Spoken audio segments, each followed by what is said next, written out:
बरिघतु फलवत्यो न ओषधयः पश्यन्ताञ्जो रक्षेमो नः कल्पतां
ये अलौकिक क्षण के साक्षी बने हैं। सदियों की मनोकामना पूर्ण हुई है। मंदिर के उत्तुंग पर केसरिया भगवा ध्वज लहराया है। कोविदार वृक्ष, ओंकार नाम और भगवान सूर्य के साक्षात स्वरूप को यहाँ पर अंकित किया गया है। सत्य सनातन शाश्वत मूल्यों का यह अमर प्रमाण आर्यावर्त से हिंद देश के ध्वज को कोटि प्रणाम। भगवा ध्वज है अखिल राष्ट्र गुरु, सत सत इसे प्रणाम। लेकर भगवा ध्येय मार्ग पर बढ़े चले अविराम। और ये पूर्णता का शंखनाद किया जा चुका है। ओम पूर्णमदः पूर्णमिदं पूर्णात् पूर्णमुदच्यते पूर्णस्य पूर्णमादाय पूर्णमेवावशिष्यते। संपूर्ण विश्व में शांति का संदेश ये उद्घोष कि ये परब्रह्म परमात्मा भी पूर्ण है, जो यहाँ है वो भी पूर्ण है, क्योंकि ये पूर्ण से ही उत्पन्न होता है और पूर्ण को अगर पूर्ण से बाहर निकाला जाए तब भी पूर्ण ही बचता है। यही सनातन का मूल है। सनातन अक्षुण है, सनातन कभी नष्ट नहीं हो सकता है और इसीलिए उसको सनातन कहा गया है। उस पूर्ण में से पूर्ण भी निकाल लिया जाए तो भी वो पूर्ण ही बचता है और इसीलिए कभी इसका क्षय नहीं होता है। और इसी अक्षय संस्कृति का ध्वजवाहक प्रधानमंत्री नरेंद्र मोदी इस वक्त उन ऐतिहासिक पलों के साक्षी बनने के बाद उपस्थित समारोह को संबोधन के लिए प्रस्थान करते हुए मंच पर आ रहे हैं। जब भारत भारतीयता के संवाहक के रूप में प्रधानमंत्री यहाँ हैं।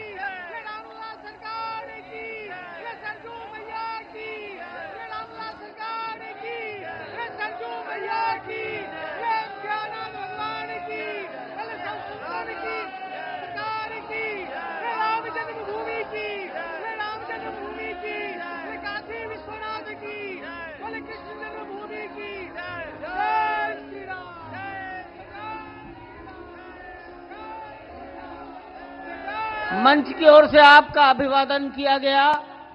अब माननीय मुख्यमंत्री महोदय योगी आदित्यनाथ जी प्रधानमंत्री जी और सरसंघ चालक जी के सम्मान में उनको कुछ भेंट करेंगे और भेंट के पश्चात अपना सम्मान भाषण सबको देंगे।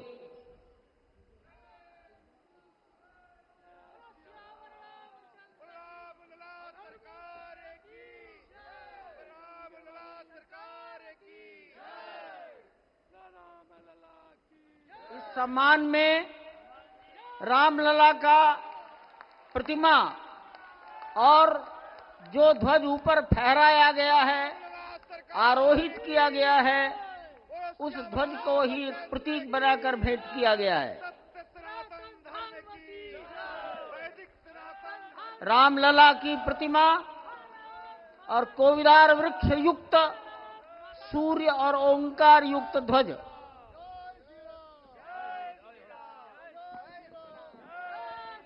सियावर रामचंद्र भगवान की, माता जानकी की, सरयू मैया की, भारत माता की। नमः पार्वती पतिये हर हर।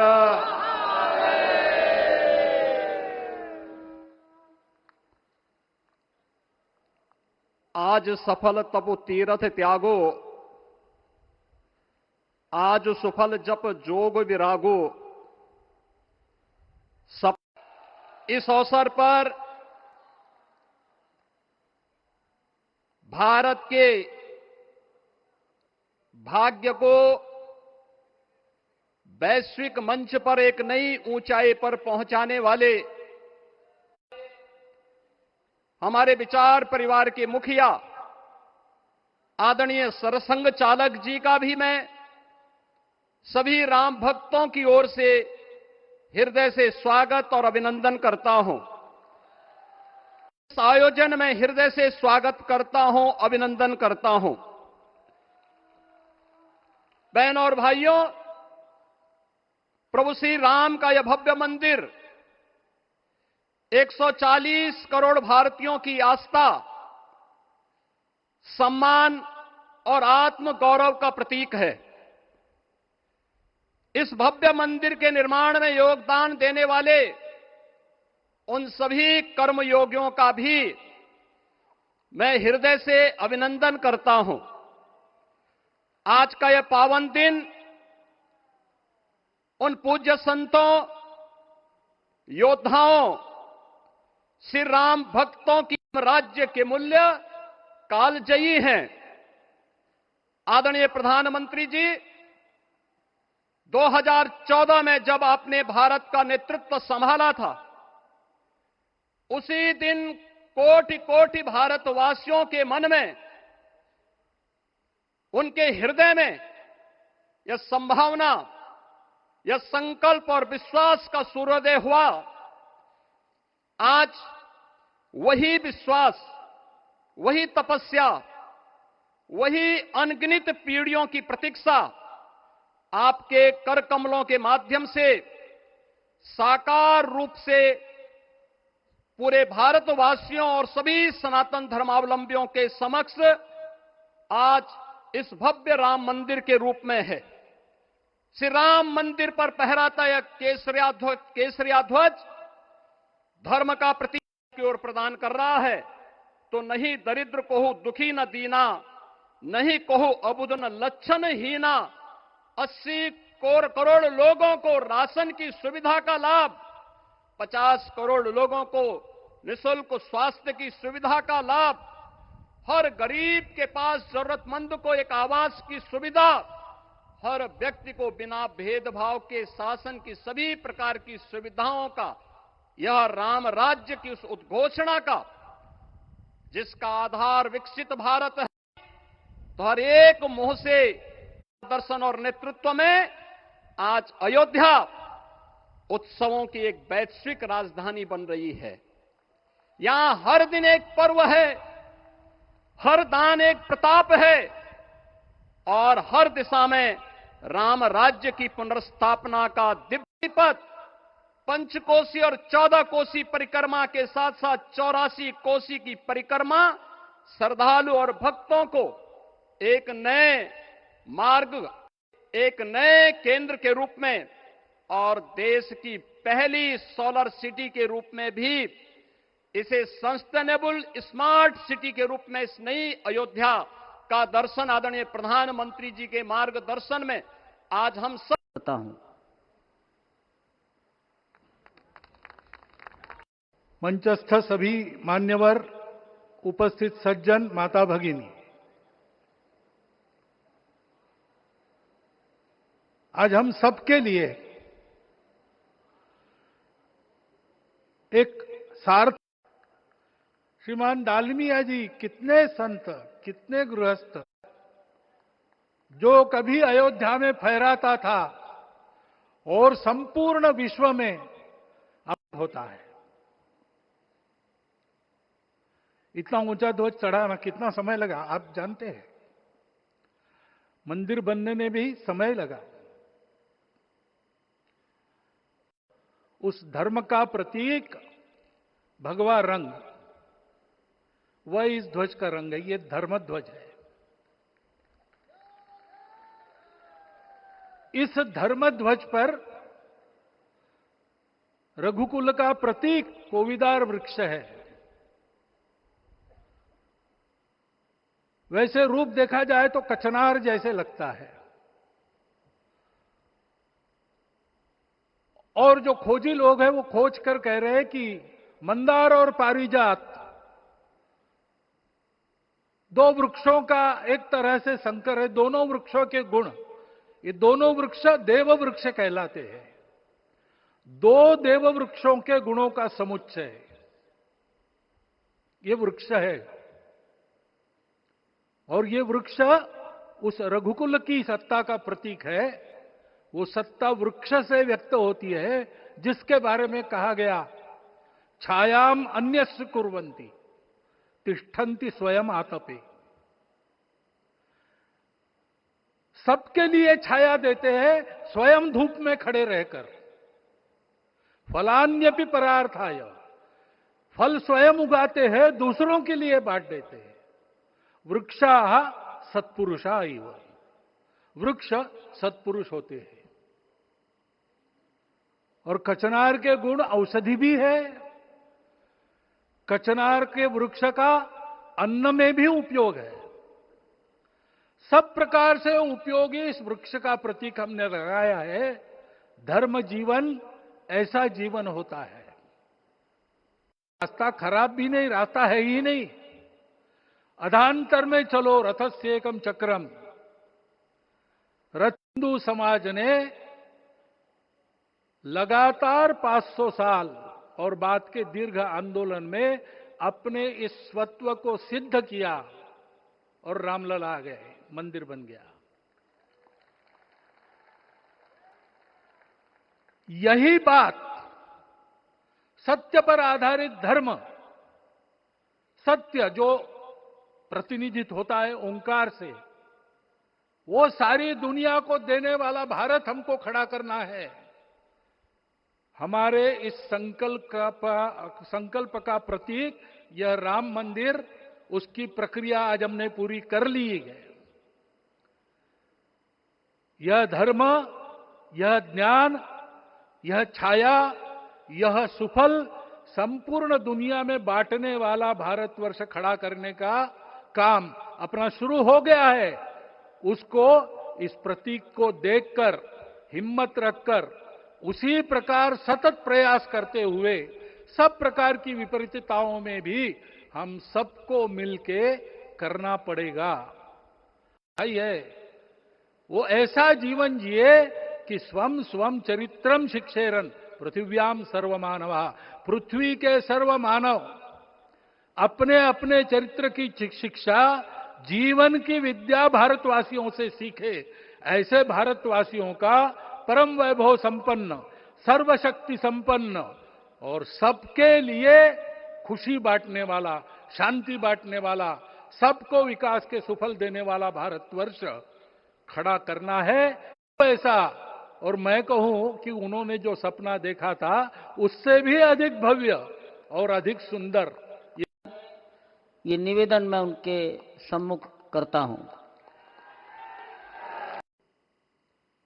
राष्ट्रीय स्वयंसेवक संघ के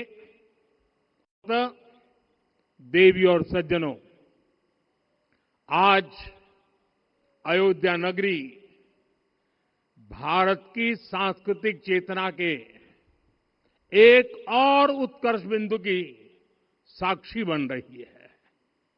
आज संपूर्ण भारत, संपूर्ण विश्व राममय है।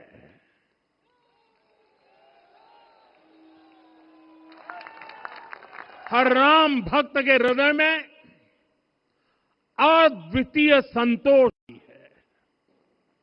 सदियों का संकल्प आज भगवान श्री राम के गर्भगृह की अनंत ऊर्जा, श्री राम परिवार का दिव्य प्रताप इस धर्म ध्वजा के रूप में इस दिव्यतम भव्यतम मंदिर में प्रतिष्ठापित हुआ है।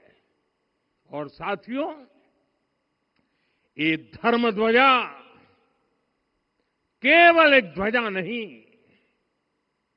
ये भारतीय सभ्यता के पुनर्जागरण का ध्वज है। इसका भगवा रंग, इस पर रचित सूर्य वंश की ख्याति, वर्णित ओम शब्द और अंकित कोविदी है।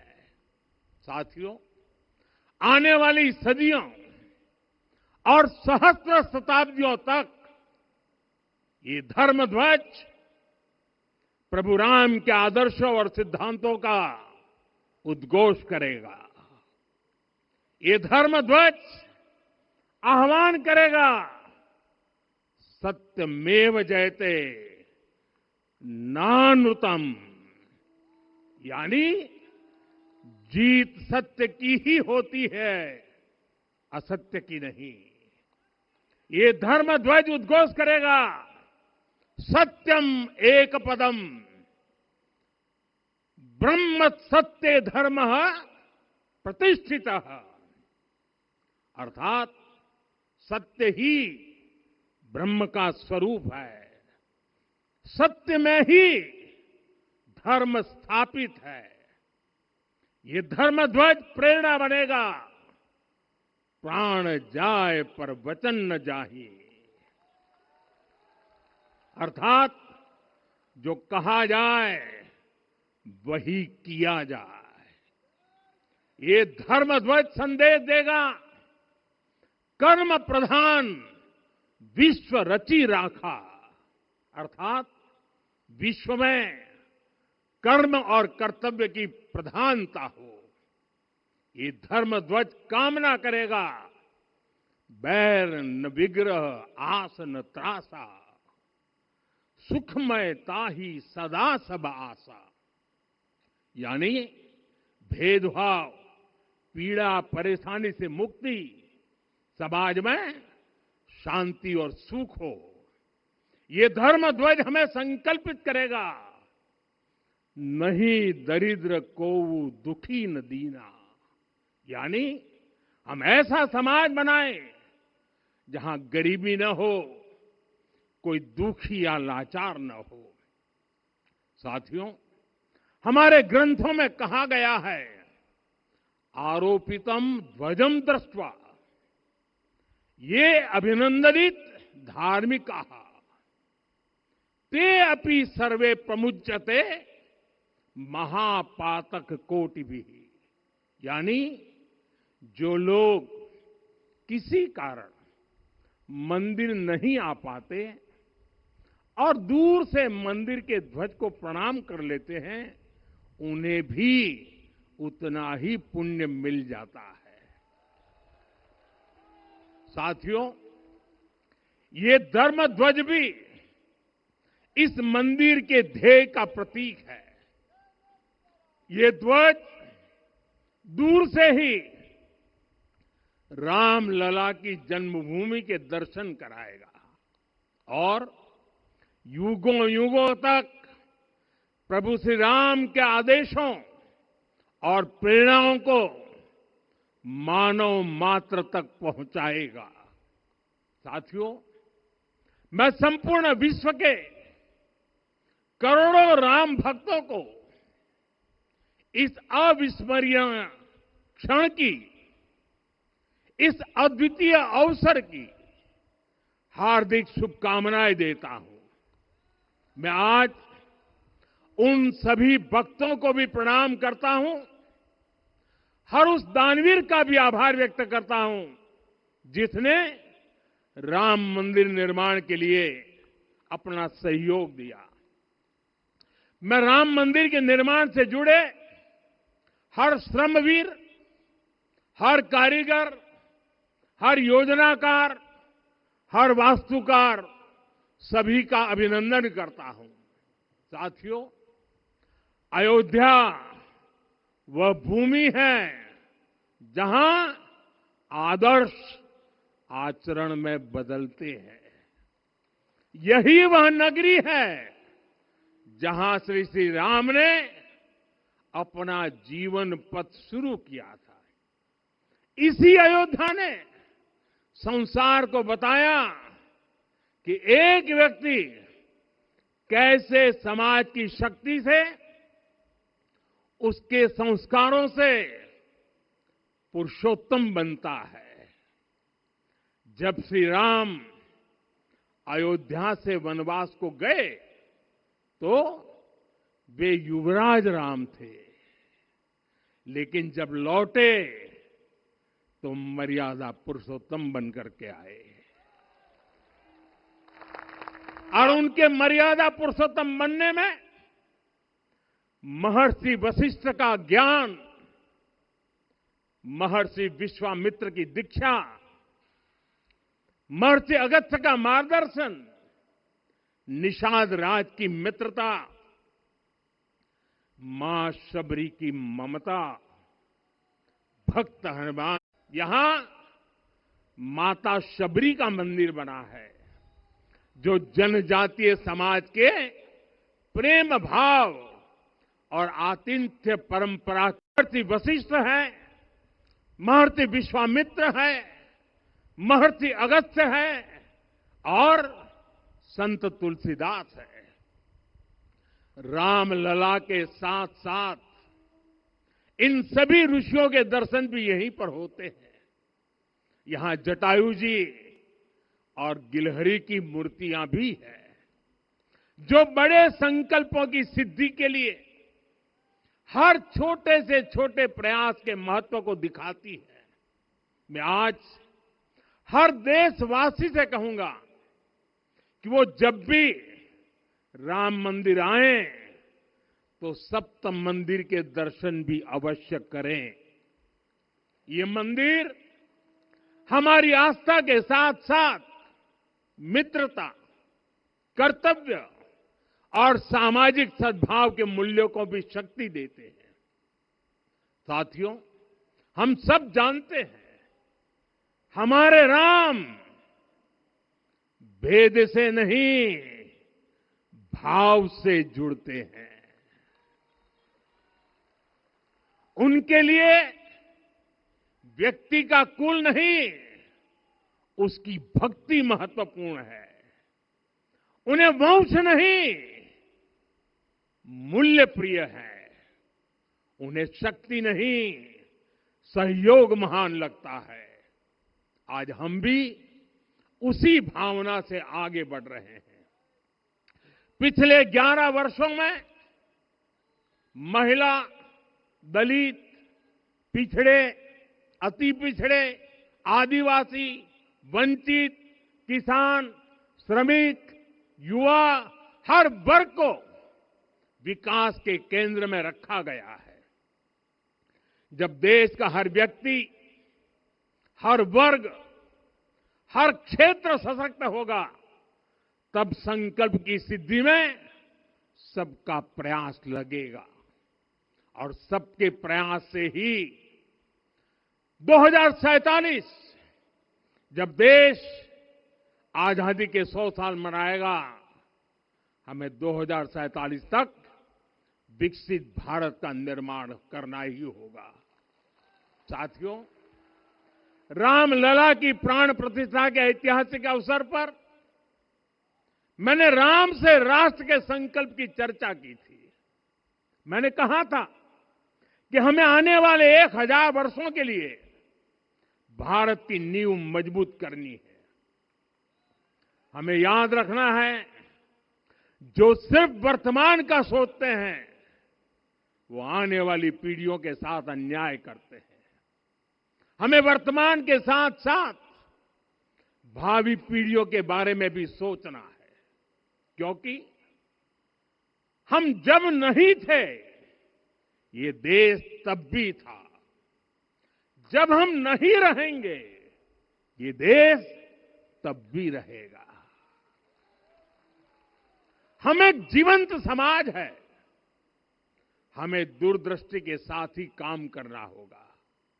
हमें आने वाले दशकों, आने वाली सदियों को ध्यान में रखना ही होगा। और साथियों, इसके लिए भी हमें प्रभु राम से सीखना होगा। हमें उनके व्यक्तित्व को समझना होगा। हमें उनके व्यवहार को आत्मसात करना होगा।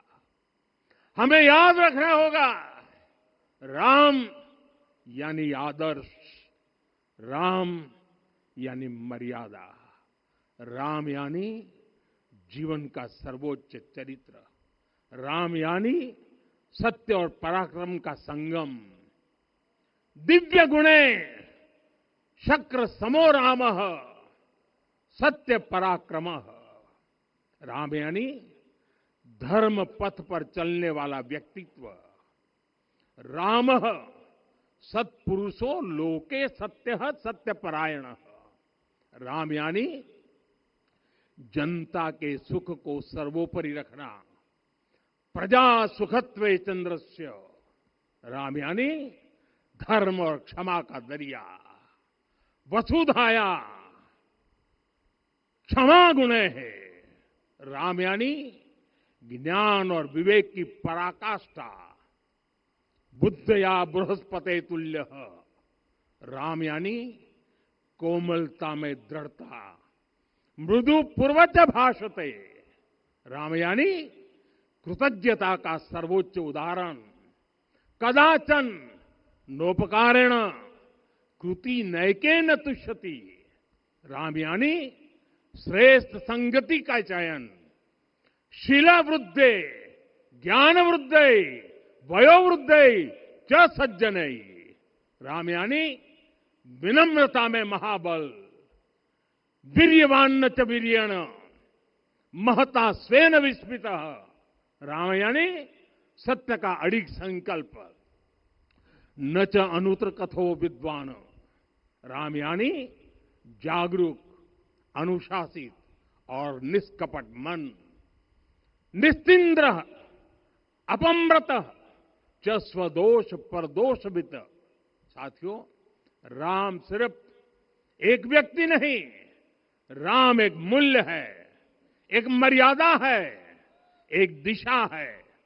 अगर भारत को साल 2047 तक विकसित बनाना है, अगर समाज को सामर्थ्यवान बनाना है, तो हमें अपने भीतर राम को जगाना होगा। हमें अपने भीतर के राम की प्राण प्रतिष्ठा करनी होगी। और इस संकल्प के लिए आज से बेहतर दिन और क्या हो सकता है। साथियों, 25 नवंबर का यह ऐतिहासिक दिन अपनी विरासत पर गर्व का एक और अद्भुत क्षण लेकर आया है।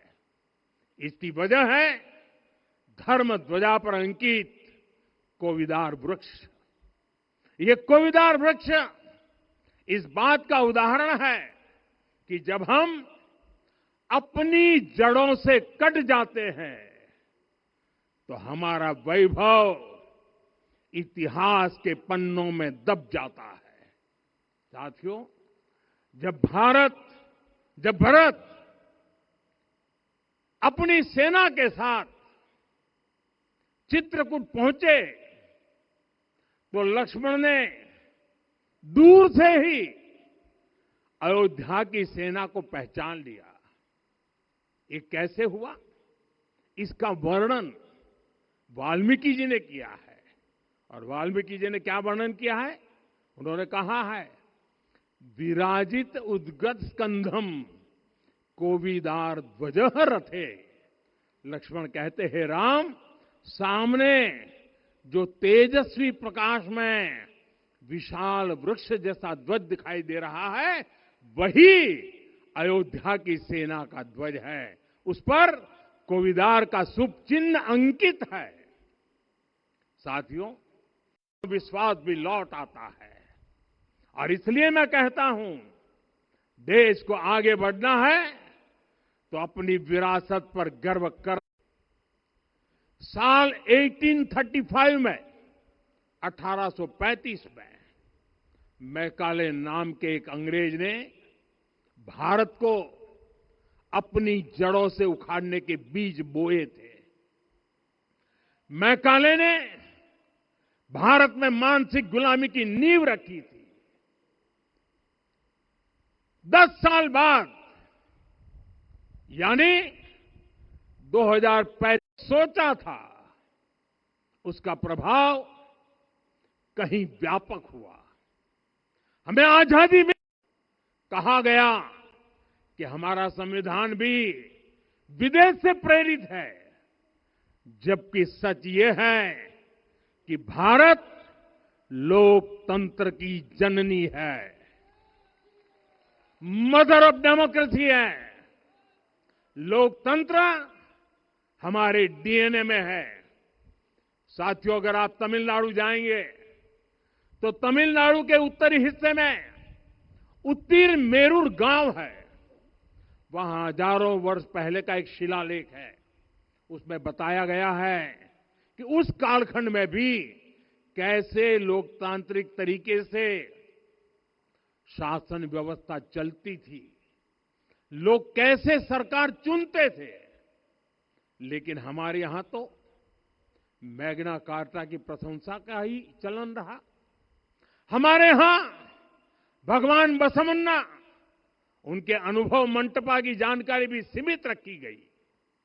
अनुभव मंटपा यानी जहां सामाजिक, धार्मिक और आर्थिक विषयों पर सार्वजनिक बहस होती थी, जहां सामूहिक सहमति से निर्णय लिए जाते थे। लेकिन गुलामी की मानसिकता के कारण इस भारत की कितनी ही पीढ़ियों को इस जानकारी से भी वंचित रखा गया।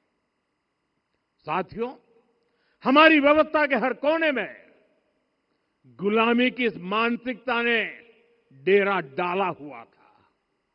अब याद करिए, भारतीय नौसेना का ध्वज सदियों तक उस ध्वज पर ऐसे प्रतीक बने रहे जिनका हमारी सभ्यता, हमारी शक्ति, हमारी विरासत से कोई संबंध नहीं था।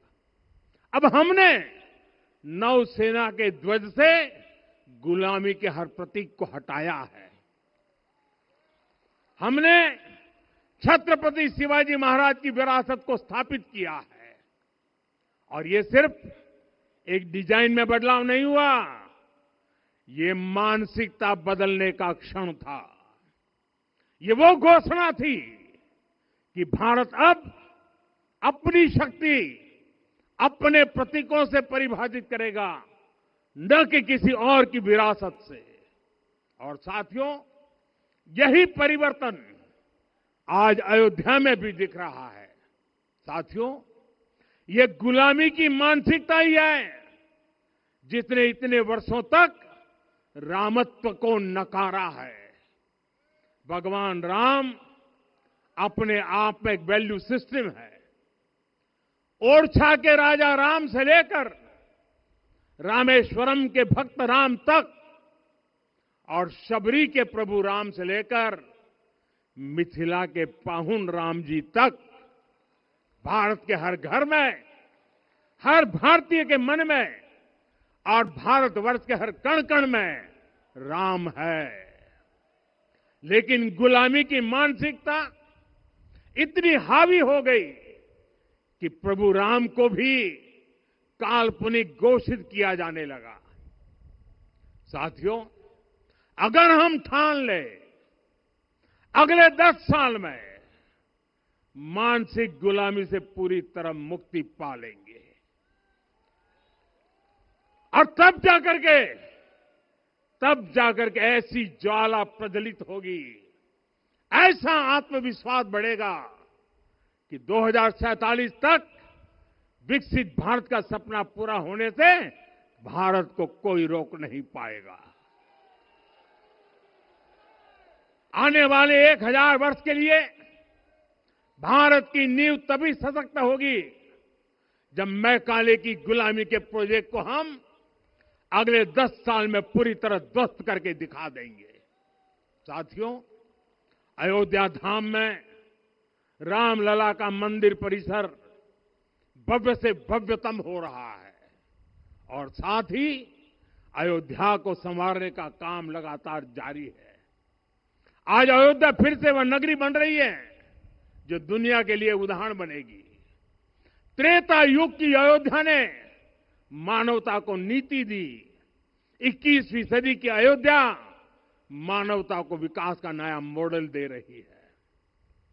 तब अयोध्या मर्यादा का केंद्र थी, अब अयोध्या विकसित भारत का मेरुदंड बनकर उभर रही है। साथियों, भविष्य की अयोध्या में पौराणिकता और नूतनता का संगम होगा। सरयू जी की अमृत धारा और विकास की धारा एक साथ बहेगी। यहां आध्यात्म और आर्टिफिशियल इंटेलिजेंस दोनों का तालमेल दिखेगा। राम पथ, भक्ति पथ और जन्मभूमि पथ से नई अयोध्या के दर्शन होते हैं। अयोध्या में भव्य एयरपोर्ट है। अयोध्या में आज शानदार रेलवे स्टेशन है। वंदे भारत और अमृत भारत एक्सप्रेस जैसी ट्रेनें अयोध्या को बाकी देश से जोड़ रही हैं। अयोध्या वासियों को सुविधाएं मिले, उनके जीवन में समृद्धि आए, इसके लिए निरंतर काम चल रहा है।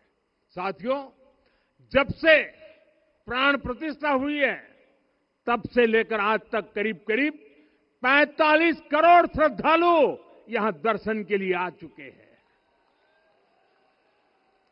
ये वो पवित्र भूमि है जहां 45 करोड़ लोगों के चरण रज पड़े हैं और इससे अयोध्या और आसपास के लोगों की आय में आर्थिक परिवर्तन आया है, वृद्धि हुई है। कभी अयोध्या विकास के पैमानों में बहुत पीछे थी, आज अयोध्या नगरी यूपी के अग्रणी शहरों में से एक बन रही है। साथियों, 21वीं सदी का आने वाला समय बहुत महत्वपूर्ण है। आजादी के बाद के 70 साल में भारत विश्व की 11वीं सबसे बड़ी अर्थव्यवस्था बना। 70 साल में 11वीं। लेकिन पिछले 11 साल में ही भारत विश्व की 5वीं सबसे बड़ी अर्थव्यवस्था बन चुका है। और वो दिन दूर नहीं जब भारत विश्व की 3री सबसे बड़ी अर्थव्यवस्था भी बन जाएगा। आने वाला समय नए अवसरों का है, नई संभावनाओं का है और इस अहम कालखंड में भी भगवान राम के विचार ही हमारी प्रेरणा बनेंगे।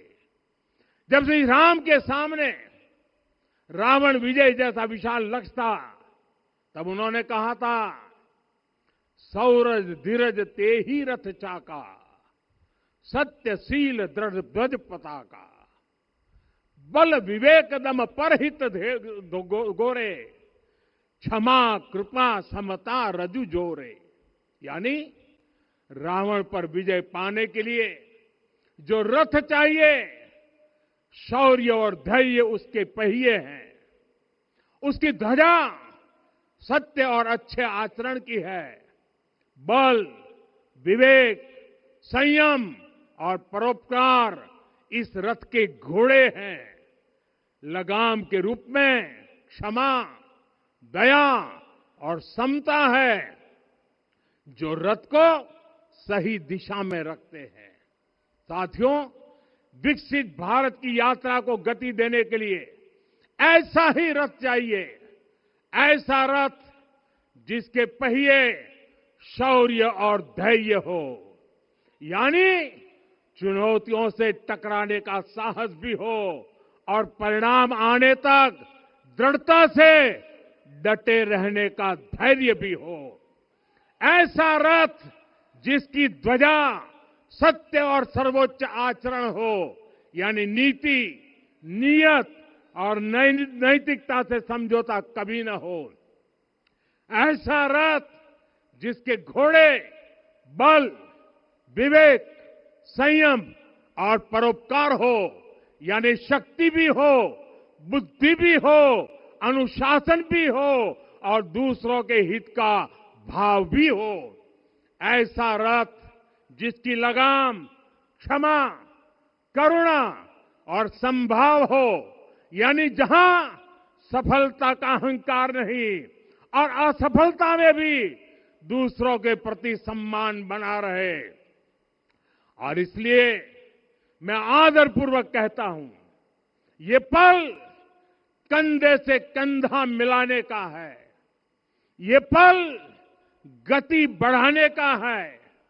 हमें वो भारत बनाना है जो राम राज्य से प्रेरित हो, और ये तभी संभव है जब स्वयं हित से पहले देश हित होगा, जब राष्ट्रहित सर्वोपरि रहेगा। एक बार फिर आप सभी को बहुत बहुत शुभकामनाएं देता हूं। जय सिया राम, जय सिया राम, जय सिया राम। माननीय प्रधानमंत्री जी, सरसंघ चालक जी अब यहां से विदा लेंगे। आप सब बंधु खड़े होकर उनके आगमन पर अपनी कृतज्ञता व्यक्त कर सकते हैं।